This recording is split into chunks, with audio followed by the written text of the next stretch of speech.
Welcome to the Travel Squad podcast, where adventure meets inspiration. We're your hosts. I'm Brittany. I'm Kim. And I'm Jamal. Together we explore international destinations, hike epic national parks, and share unforgettable travel experiences with you, one passport stamp at a time.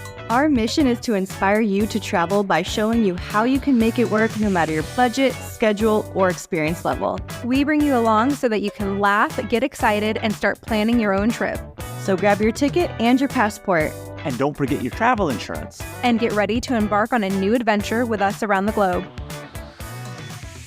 Hey Squaddies, Travel Squad podcast is back with Just the Tip, our Friday mini episode series where we give you quick travel stories, hacks, and recommendations to set you off into the weekend right. Today, you have just me, Brittany, for a solo episode to share some details with you about the Chase Sapphire Preferred credit card. I actually have this card. I've had it for almost 4 years now, and this is a great card for travelers that are new to the points and miles game and that want a card that has a low annual fee, but also offers a ton of value. I just want to start off by saying that this is a non-sponsored episode, and anytime that we at the Travel Squad talk about credit cards, we're giving our personal feedback about the cards that we have, that we like, and we think would be a great benefit for travelers. And a few disclaimers are: we are not financial advisors, we're not providing any financial advice, and we always do promote financial responsibility with the cards. So let's get into it. The biggest draw to the Chase Sapphire Preferred credit card is the sign-up bonus, and it's typically around 60,000 points, but I have seen it range anywhere from 60,000 to 80,000 on the high end. And you can earn the sign-up bonus after meeting a minimum spend. Usually that's $4,000 within the first 3 months. But the annual fee is only $95 a year. If you're comparing it to the Chase Sapphire Reserve card, that card has an annual fee of $550, and the sign-up bonus is the same. It's usually 60 to 80,000 points or miles, but it does have more perks. But if you're looking for a no-frills, beginner, or low-cost annual fee card, the Chase Sapphire Preferred card is the way to go. So a lot of people think that 60,000 points typically only equates to about $600. And that was something I even thought when I was new to the points and miles game. But if you use your points correctly, you can actually book a premium economy or even a business class flight with those points. And then they're worth hundreds or even thousands more. And you might think, okay, am I really going to find a flight for 60,000 miles? And where will it get me to? So some good examples I recently saw on Thrifty Traveler were for 60,000 miles, they had a business class flight from Seattle to Tahiti, and the value was worth $3,000.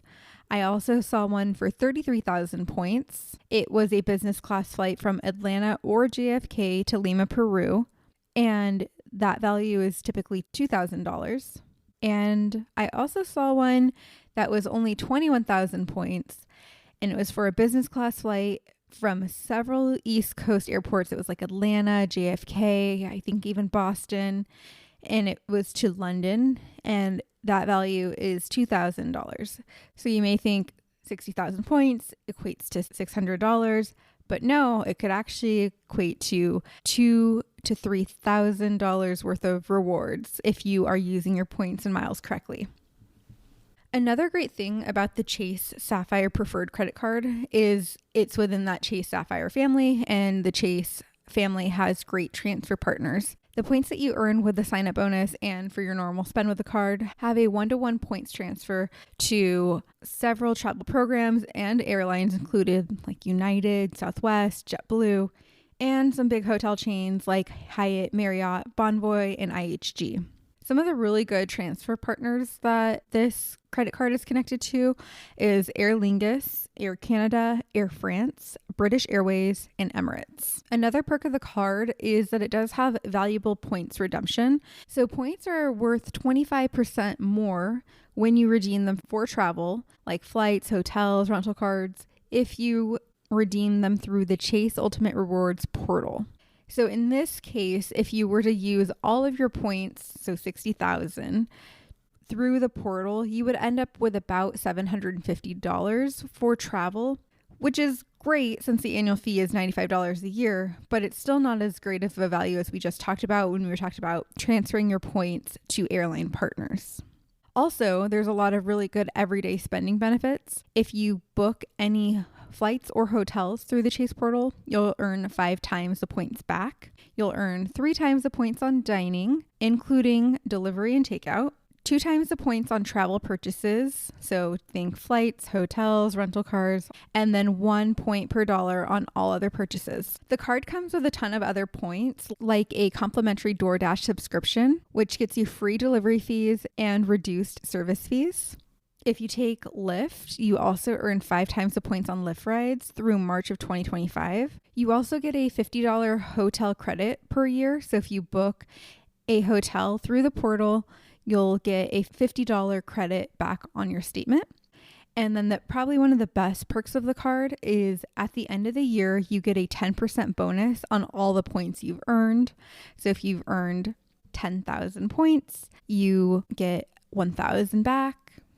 So we talked about the sign-up bonus being one of the biggest draws to this card, but I also think another huge draw is that it has a reasonable annual fee. That fee, like I talked about before, is only $95 a year, and I really think the benefits outweigh the cost. And another tidbit tip is that you're eligible to earn the sign-up bonus again after 48 months. So have the card, keep it for a full 48 months, then you can downgrade the card, and then in a month or two later, you can go ahead and reapply for that card, and then you'll be eligible to earn the sign-up bonus again.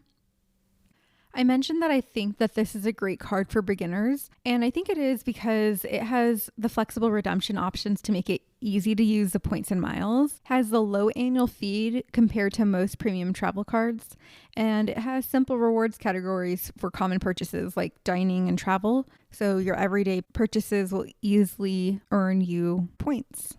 If you're not new to the points and miles game, then you probably already know about this card or have a similar card like it, but I always like to have multiple travel credit cards to maximize my use for points and miles and be able to transfer them to travel partners.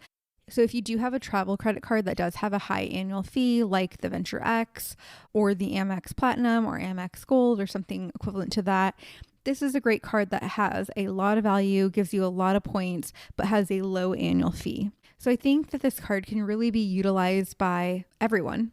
Before we end this episode, I just want to mention that we do have other episodes comparing and contrasting the Venture X and the Chase Sapphire Reserve card.